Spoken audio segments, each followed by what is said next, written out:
some extraordinarily rich input today, and this bit of input is quite brief. We're just going to spend half an hour this afternoon before we move into workshops.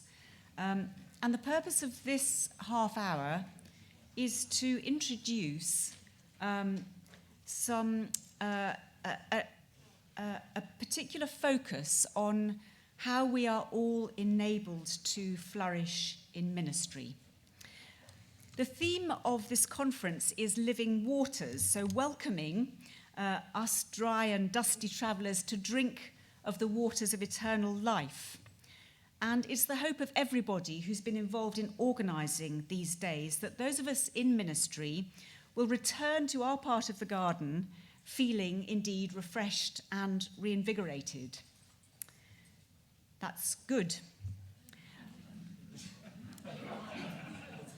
The question, of course, is how do we sustain that feeling of well-being? We may go out from here on a high, having had a lovely few days. How do we hold on to that feeling? How do we go back into our contexts, our workplaces, our parishes, our chaplaincies, wherever we come from, with a feeling that actually we have been refreshed and reinvigorated and we can flourish in ministry? So how can we view this time away not just as an oasis of interesting and fun and creative and often moving stuff in the midst of the hard realities of ministry, but as an invitation and a jumping off point for looking again at ourselves as we seek to be contemplative, compassionate and courageous? How do we recalibrate, to use that word that Stephen used this morning? I want to remind us that God is in the business of salvation. And through Christ, we're working in the church to assist the work of salvation in the world. We're in the business of praying for the communities of Christians which have been given into our care and teaching and inspiring and enabling and guiding them to think about salvation and to experience what that means in their lives. Now, the word salvation, as I'm sure you know, comes from the Greek verb sozo, which means save, rescue, protect, but also it means to make whole, to heal. Wholeness and salvation are two ways of expressing the same reality of grace. Jesus sent his disciples to preach the gospel and to heal the sick. And this twofold mandate reflects the truly embodied nature of human wholeness. The gospel brings the healing of human identity in its totality, body, mind, and spirit. And that's the business that we're in. Now, Luke has Jesus quote a popular proverb of his time, "Physician, heal yourself." The sense is, of course, that physicians are busy working on the health of others and are not always able or willing to pay attention to their own health. It's a little bit akin to the medieval English expression that the cobbler always wears the worst shoes. I wonder if that resonates for us, we who are in the business of bringing the message of salvation, the good news to others. What does it mean in our lives to be healed and whole and flourishing? All of us, my brothers and sisters, are in need of Christ's healing touch. Our need is as great as any to whom we minister. And if we can't recognise our own need of God-given wholeness, then maybe we're in the wrong role. And that's why it's vital work for us, with God's help, to pay attention to our own wholeness. It's not an optional extra, for if we happen to have the time and nothing else to do on a Friday afternoon. It is something central to our calling. Love your neighbour as yourself. Now, this diocese has always had provision of a number of resources to help us all to do that. And for some time now, the senior staff have been discussing all of this and challenging ourselves to model wholesome and healthy patterns of life and ministry.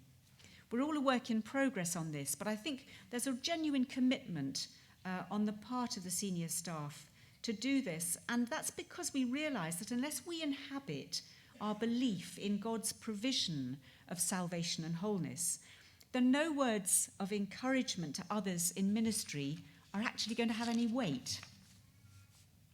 And there is no doubt that the culture needs to be challenged. Frenetic overworking, busyness, anxiety are all around us. There are always more good things to do on any day or in any week than the time to do them. And sometimes there's just simply too much stuff to get through.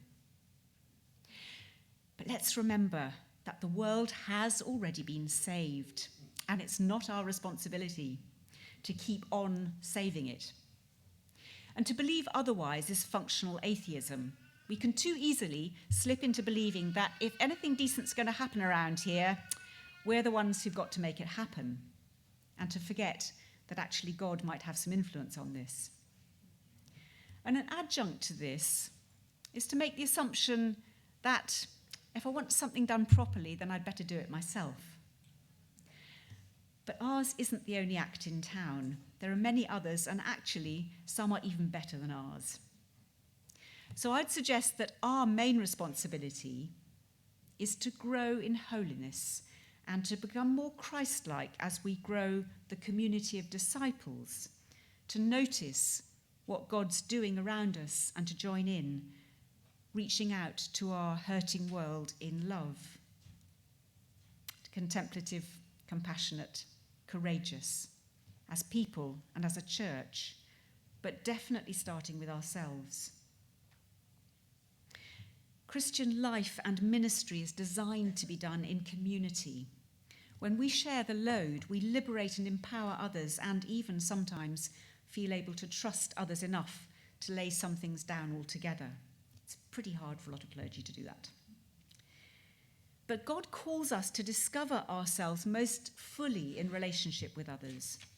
We attain wholeness together, in the words of Ephesians 4, so that the body of Christ may be built up until we all reach unity in the faith and in the knowledge of the Son of God and become mature, attaining to the whole measure of the fullness of Christ. That's all of us together. So health and well-being are not just individual concerns. They are social and they're organisational. Our personal health or ill health will affect the congregations that we minister among. There's a systemic interrelationship between these things. And what we do for the sake of the world. God's purposes for the world require us to take care of ourselves and each other so that we can all play our full part in God's mission. We need to love ourselves well enough that we can live out lives of worship and service without burning out. And it's a virtuous spiral. Healthy ministry will make us well enough to do what God asks of us without harming ourselves or others. And in the process, our well-being and that of others will increase. And finally, in taking our well-being seriously, let's start by recognizing that there is no formulaic approach to this. Some things are given. We'll all be familiar with the general expectation that we'll take a day off a week, at least have a spiritual director, make an annual retreat, take our full holiday, and so on. We know what those things are. But each of us is a unique creation, loved by God, with wildly differing circumstances of personality, of family setup, of friendships, of domestic challenges, age and stage of any children or aged parents, and so on. And each one of us has a unique responsibility to work out for ourselves a healthy rhythm of work, rest, prayer, and play for whatever stage we're at, remembering that circumstances change. And so the rhythm that we had last week may not be the one we need next month. No one's going to do this for us. Clergy are not functionaries. That was the best thing my spiritual director ever said to me when I was in my first incumbency and was on the verge of burnout. He said, "You are not a functionary." And we are not either employees. We hold an office and we have control over how we fulfill it. There will, of course, be times when we need to respond urgently and fully. We all know that. And sometimes we will need to have robust conversations with those whose expectations of us are not reasonable. But I'd suggest that those conversations start with a mutual understanding that God calls all of us into abundant life. Now, thinking about the different patterns of ministry which each one of us will need to develop, we are thinking that we're going to be working on a series of videos which will tell people's particular stories about how they've tackled some of these issues. And we've got one to kick this off this afternoon, which we're going to show you. It's very short, and it raises a number of interesting things about this particular ministry context. So we're going to just look at the video. This is Hannah, who's a parish priest and a mother of small children.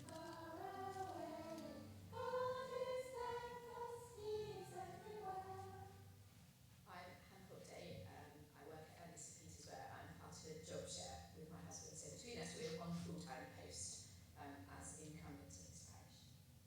I'm Philip, and I'm the other half of the job share, and I'm Hannah's husband.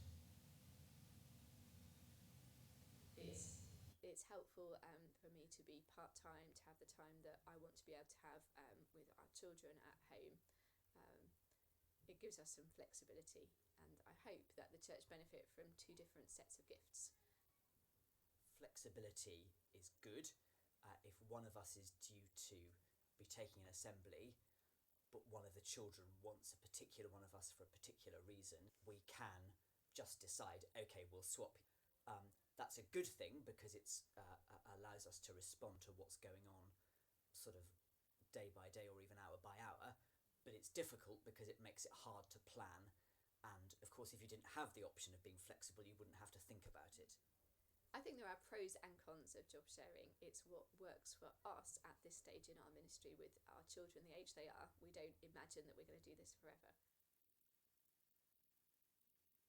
When we first came to this post, we found days off quite tricky to sort out. And the moment it changed for me was realising that the things disrupting my day off were not urgent things that came out of the blue. They were things I'd known about weeks in advance. We do often try and get out somewhere, at least for a morning on our day off, having a good bit of fresh air somewhere, and just being somewhere different. But at the same time, this is where our life is. We've still got to pick our children up from school.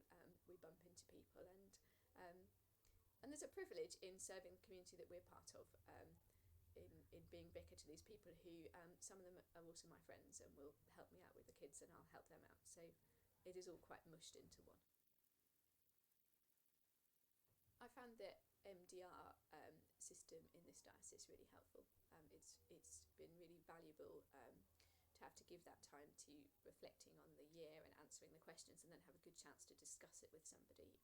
And sometimes it feels in advance like kind of it's one more thing somebody's asking of me, but it's been really helpful to have a pause point.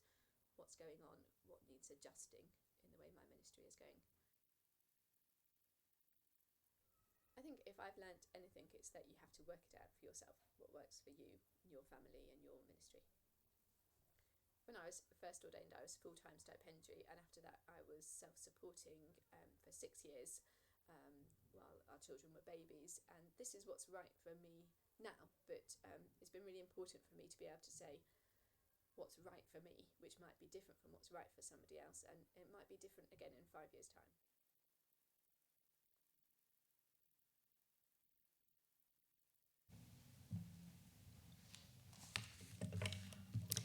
So there's an interesting ministry set up with two half-time people sharing one role. And I'm sure we recognise some of the issues which Hannah raises, the lovely thing about having flexibility, the need to take days off together, And that's true whether you're in ministry together with your spouse or your spouse is not in ministry. The challenges of living in the community and the blurring of the boundaries that can come with that. And the need to work it out for yourself for the stage of life and ministry and domestic cycle that you're at.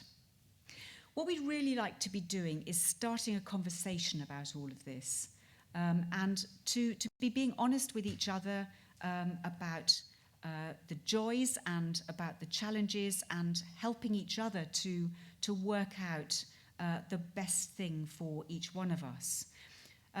We're very much hoping that there are people here who would like to share their story in some way, and Stephen Buckley, standing at the back, would be delighted if anybody wanted to make a short video or an audio recording or something we could put on the website, so that we build up a bank of resources which will encourage all of us to think creatively about how we do all of this. We'd also like to develop a Q&A resource. So if you've got questions about how you might tackle something, manage something, there's going to be there is a Q&A box on the website, and you'll find it under oxford.anglican.org/flourishing. That will take you to this set of resources, but there will be a front page banner about all of this for a while. After we leave this session, we're going to invite you to take one of these booklets, Flourishing in Ministry. This session isn't about launching a new booklet as a thing. This booklet brings together some of the experiences and wisdom and resources which already exist among us. So this is, I hope, a resource which will be helpful to you, signposting some stuff which some of us know about or half know about, have heard about, and also with some useful checklists, reality checks for us, just to help us to reflect on some of these things. I'm now going to hand over to Bishop Stephen and Stephen Buckley, who are going to have a conversation about some of the issues.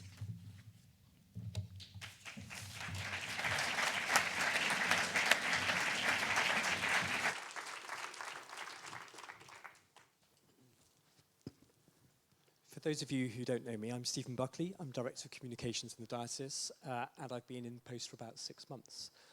And one of the many things that I've noticed in working with Bishop Stephen is there's a golden thread that runs through everything that you talk about, and it's the importance of inner life first. Can you unpack that a little bit? Yes, I can. I'm Stephen. I'm the Bishop of Oxford. I've been in post about 2 years. For me, it's really central, and it took me a long time in my ministry to realise it, but the thread comes from Paul's, or my strongest root for it, is Paul's speech to the Ephesian elders, the presbyters, which is quoted in just about every ordinal the church has ever had. Watch over yourselves and over the whole church of God. And watching over yourselves is prior, watching over myself is prior to watching over the Church of God. And if you read the Church's wisdom, classically, Benedict, Gregory the Great, Richard Baxter, George Herbert, the great texts which have inspired and shaped ministerial life, they're all based around that verse. And by far, this is what I find, by far the hardest thing in those two things is watching over myself. That's the really hard thing. Watching over the church is hard, and that's why I need to watch over myself first. But actually the energy needs to go there. And I found as I've got better at the first, then somehow I can bear more and do more in the second. And the two are really closely related. But that's my experience. Okay, so we've got our inner life, but we've also got the life that we live in our communities. Yeah. And you spoke this morning about the stresses of contemporary ministry, that idea that there's a choice of what we can do and an infinite number of things we might do. And you suggested perhaps there's a choice to step back to choose what to do. Yeah. But it's not always like that, is it? How do you discern the important from the urgent? How do you deal with all the pressures that are on your time? I can't do it alone. So I have had the habit for a number of years of working with individual people who together help me do that and help me watch over my inner life. So a spiritual director, but also in my case, because I've been doing very complex roles really for since 2004, and I work with a work consultant who meets with me 3 or 4 times a year. I do a detailed reflection before I meet with the person, and I prioritize, and I always use the same 4 headings when I do my reflection: watching over myself, working with individuals and teams, leading the church, and leading beyond the church. And those 4 headings are constant, but where we put the emphasis changes. So I need to, because I process things in different ways, I need to process that regularly and review it 3 or 4 times a year so that the big things are being done, and I'm assessing those objectives really clearly. I also journal a great deal. So in my ideal week, no 2 weeks of mine are the same, but in my ideal week, on a Monday morning, I sit down and I journal for a while. And I look back over the last week. I write down how many hours I've worked. I think about the things that have happened, and I look ahead to the next week and look at where I need to put the energy. And that would take a couple of hours, and I regard that as work. It's a core part of what I do. And it helps everything else happen and make sure that I don't drop too many balls. But the other thing about that is, I've also learned a little bit better over the years to live with my fallibility. I know in any year I will end up in the wrong place at the wrong time a couple of times. I'm really sorry if that's your parish. I apologise in advance. But in the complexity of my diary, it is inevitable almost, however hard Paul and Marion work, that will happen. And I just, that needs not, I need to say sorry and learn from it, but that needs not to be a big thing. You talked this morning about leadership being difficult, and rightly so. And there was a talk you gave recently about, based on a passage, the most challenging sermon you'd ever heard. Do you want to tell us about that? Yeah, the most challenging sermon I ever heard was, I was the vicar of Ovenden in Halifax. I've been vicar for 4 or 5 years. I was really struggling, and it was stretching me. I did have 4 young children, really stretching me to have oversight of a single congregation. We went away on a parish weekend and had a Sunday evening service when we got back, and a guy called David White, who was then vicar of St Michael of Belfry in York, came and preached the evening service. And it was based on a passage in Jeremiah. If you've struggled running on foot, how are you going to cope running with horses and keeping pace? And if you struggle to run on the level ground, how are you going to cope in the thickets by the Jordan? And I was really angry when I heard that sermon, because I thought, here I am, I'm giving all I can at this particular stage of ministry, and through it, as I worked on it and worked with it, I came to understand that maybe God was calling me not to expend everything on this ministry context. Maybe God's purpose for me was to grow in capacity and resilience as I grew in leadership. And the way to do that was not actually to give out more and more, but to learn how to develop that resilience in the inner life. And that began a very slow journey in a place where, as Olivia said, I wasn't far from a burnout situation, I think, and has enabled me to try and grow into the responsibilities that I've been entrusted with. You've spoken about growing into your jacket and wearing L plates. Can you expand on that a bit more? Yes, sure.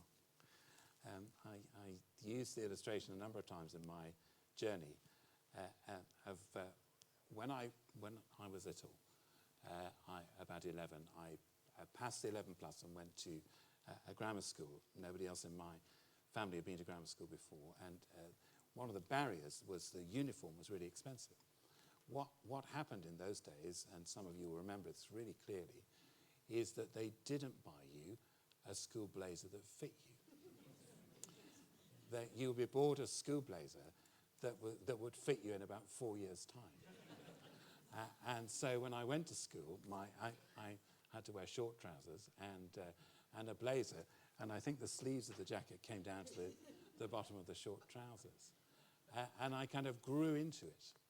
And I think every job I've ever done, including especially being a vicar, which I continue to say that the transition from vicar to incumbent is the hardest transition I've ever experienced, even in the other roles I've done. Every role I've taken on has felt like growing to fill that blazer. And it hasn't been primarily, if I'm honest, about growing an external capacity to do things. I mean, there have been new things I've had to learn. Temperamentally, I enjoy learning new things. But it's actually about growing on the inside and changing sufficiently on the inside to sometimes have the courage to fill these kind of big jackets. And, you know, I think, and yeah, it's just a very deeply challenging, stretching thing, but also a very wonderful thing that throughout our lives, and I'm sure it will go on into the future, in the challenges of retirement, which also seem to me to be really significant, the inner challenges, that we keep on growing, and I think that's wonderful. And there's some prompts on thinking about retirement in the booklet that you'll take away with you. It's not a hint, Stephen, is it? No, it's not a hint of it. No, not for you. No. Just to wrap up, you've spoken about the shadow side as well, where burnout leads to, failure to deal with one's inner life leads to burnout, or leads to inaction. What's the differences between the two, and what would you say is the way to address that risk? I think enabling oneself to be honest about the difficult things you're bearing is really critical, and being honest in safe places with at least some other people. And those may be ministerial and they may be personal, because our family lives change and evolve and can challenge us. I think once those things are acknowledged and we recognise the stress we're bearing, then we can accommodate them and bend with the wind and be gentle with ourselves. While we're pretending they're not there, they become distorting. And my observation, both of myself and of others, because one of the things, it's the particular calling of a bishop to deal with is situations where things do go quite badly wrong. One of the things I notice in myself and others is where those things are unacknowledged, we find it difficult then to get the right help and support. And the burnout happens sometimes to us, and sometimes the effects are felt on other people, particularly those closest to us. So it is absolutely critical that happens. The other thing that happens is that we can, as it were, step back from the plate, and I think that's where the continuing need for courage is there, that you fulfill the office to which you're called, but don't fulfill the role. You've retired, but you're still in office, if you see what I mean. And I think that does happen to us a lot, particularly when we've been in a place a while. We kind of step back from the plate, and perhaps nobody around us is able to say to us, we need to find ways of renewal and sources of resilience that give us the courage to step up. I'm also, sorry, one more thing. I'm also a great believer in seasons, both of life and ministry and in the year. You cannot, we've adopted too many industrial models in our thinking about this kind of work. And I think agricultural models are much better. That you cannot keep giving out at sort of peak rate for the whole of a year or the whole of a 6-month period. we need times when we are gentler with ourselves, when the field is lying a bit fallow, when we just are having space where new ideas can develop. And if we get ourselves into the place where you're giving out at a very high ratio for a lot of the time, that's also a time to be just thinking carefully, because it's probably not sustainable. Okay, well, thank you very much indeed, Bishop Stephen. We're out of time. I'm going to hand back to Olivia, and just outside the door you'll find a copy of Flourishing in Ministry. And we really would invite you to populate the Q&A. So if you've got a particular burning question you'd like to get answered, it's an anonymous form. Pose your question and we'll make sure that answer goes up for you. I was going to work into an answer, but I couldn't. The thing, you know what the thing that's you've repeated back to me I've said most in this 4 days so far is the thing I said at the beginning about being grown up, about not coming to things and making your own decisions. That's been repeated back to me more than anything else so far. And I think that's good. But I'd like you to take it away with you and carry on. Being absolutely, let's treat each other as adults, trust each other, and make our own decisions about our lives and ministries.